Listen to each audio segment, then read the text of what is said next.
الحمدللہ وحدہ لا شریک لہ والصلاۃ والسلام علی من لا نبی بعد۔ پارہ نمبر 21۔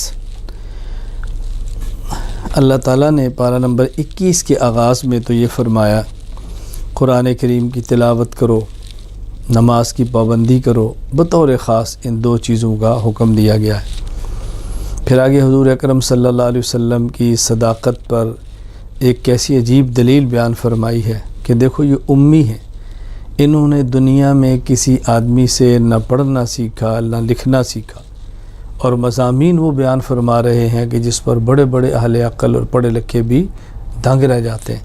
اس کا مطلب یہ ہے کہ سچے رسول ہیں۔ پھر یہاں سورت کے آخر میں، سورۃ العنکبوت کے آخر میں والذین جاہدوا فینا لنہدینہم، ایک ضابطہ بیان فرمایا کہ جو بھی اللہ کے لیے محنت کرتا ہے اللہ تعالیٰ اس کی رہنمائی فرماتے ہیں، راستے کھول دیتے ہیں، منزلوں تک پہنچاتے ہیں۔ تو یہ یاد رکھنا، اگر کسی شخص کا کام ٹھیک ہو، اللہ کے لیے ہو اور مسلسل ہو، اللہ تعالیٰ اس کے نتائج دنیا میں ضرور عطا فرماتے ہیں۔ سورۃ الروم، کیونکہ اس آیت میں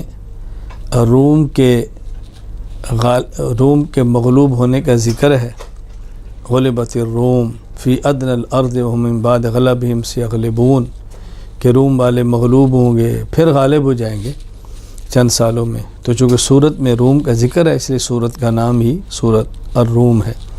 قرآن کریم نے اس میں ایک پیشین گوئی فرمائی ہے کہ روم اور فارس کی جنگ ہوگی، فارس والے غالب ہوں گے، روم مغلوب ہوگا، پھر روم غالب ہو جائے گا اور فارس والے مغلوب ہوں گے، یعنی ایران والے فارس کہتے ہیں اور یہ جو عیسائی تھے یہ روم والے تھے۔ بالکل ایسے ہی ہوا جیسے اللہ تعالیٰ نے قرآن کریم میں پیشین گوئی فرمائی۔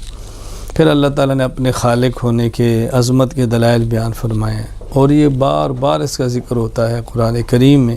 اللہ تعالیٰ دلائل بیان فرماتے ہیں اور سمجھا کر اللہ تعالیٰ بار بار بیان فرماتے۔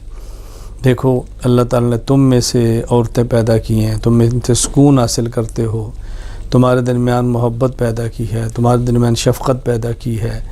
پھر دیکھو اللہ تعالیٰ نے کیسی تمہیں زبان عطا فرمائی ہے، دن اور رات کی نعمتیں عطا فرمائی ہیں۔ تو یہ اللہ تعالیٰ اپنے نعمتوں کا ذکر فرمایا۔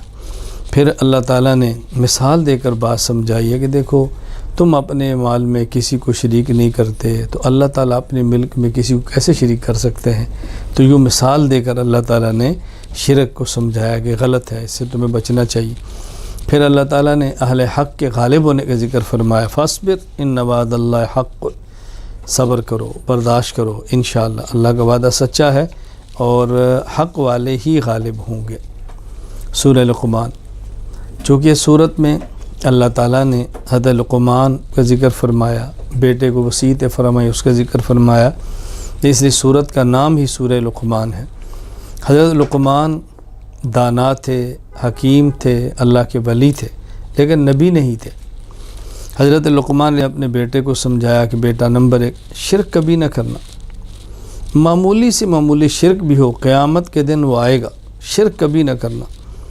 بیٹا احکام کی پابندی کرنا، تکبر کبھی نہ کرنا، اکڑنا تو نے نہیں ہے، اپنے اخلاق کو ٹھیک رکھنا، اور امر بالمعروف نہی عن المنکر کرنا، نیک بات کی ترغیب دینا، برے کاموں سے روکنا، اور اگر اس میں کوئی تجھے تکلیف آ جائے تو ڈٹ جانا، برداشت کرنا۔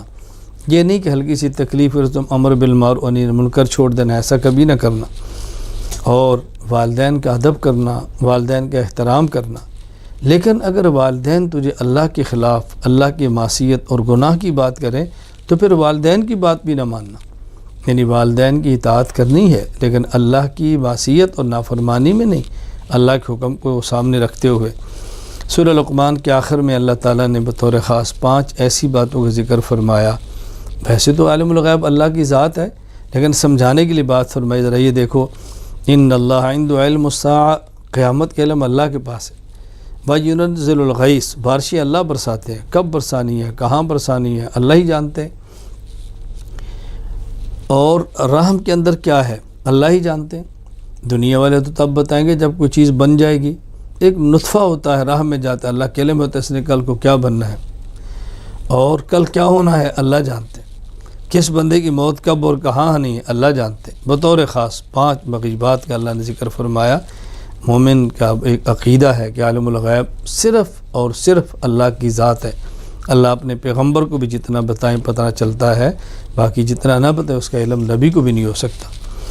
سورۃ السجدہ، اللہ تعالیٰ نے پہلے قرآن کریم کی حقانیت کو بیان فرمایا۔ ہاں، اس سورت میں چونکہ سجدہ کا ذکر ہے، سجدہ کرنے کا بھی ذکر ہے، اس لیے سورت کا نام ہی سورۃ السجدہ ہے۔ ابتدائی طور پہ قرآن کریم کی حقانیت بیان فرمائی کہ یہ قرآن ایک ایسا ہے جس کے اندر کوئی شک نہیں ہے، کوئی شک نہیں، لا ریب اور لا شک کتاب ہے، اس لیے اس قرآن کریم کے اندر بھی شک نہ کرنا۔ اللہ تعالیٰ نے اس صورت میں بھی اپنی وحدانیت اور اپنی توحید کے اللہ نے دلائل بیان فرمائے۔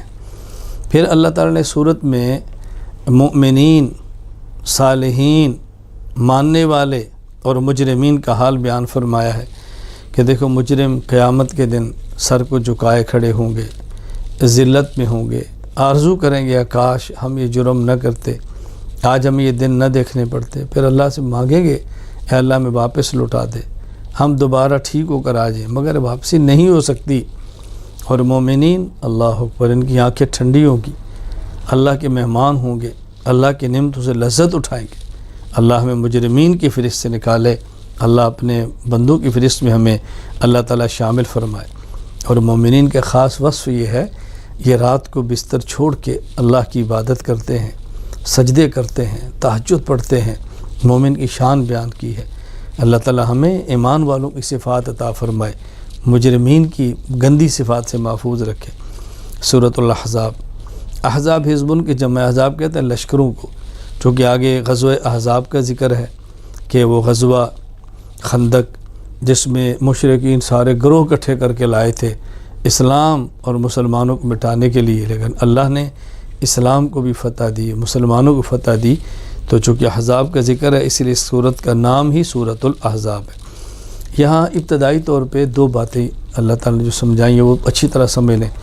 ایک تو یہ کہ ایک انسان کے دل میں 2 دل نہیں ہوتے، ایک دل ہوتا ہے، اس میں خیال 2 آتے ہیں۔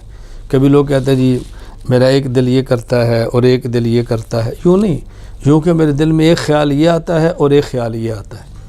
پھر آگے مسئلہ بیان فرمایا ہے کہ منہ بولا بیٹا، اس کو والد کے نام سے پکارو، اس کو منہ بولے بیٹے کو منہ بولے باپ کے نام سے نہ پکارو، منہ بولے بیٹے کو اصل والد کے نام سے پکارنا چاہیے، اصل والد کے نام سے لکھنا چاہیے۔ اسی طرح پھر یہاں پہ رسول اکرم صلی اللہ علیہ وسلم کی ازواج بیویوں کو امت کی مائیں فرمایا ہے، ہماری روحانی ماں ہیں۔ پیغمبر کی بیویاں مومنین کی روحانی مائیں ہیں، اور مومن جس قدر پیغمبر سے محبت کرتا ہے، اپنی جان سے بڑھ کے ترجیح دیتا ہے، جان سے زیادہ عزیز سمجھتا ہے، یہ مومن کی اللہ نے شان بیان فرمائی۔ اور یہاں بس خوب بیان فرمایا کہ دیکھو اچھی طرح بات سمجھ لو، غزوہ احزاب کتنا سخت تھا، اللہ نے مدد کی ہے۔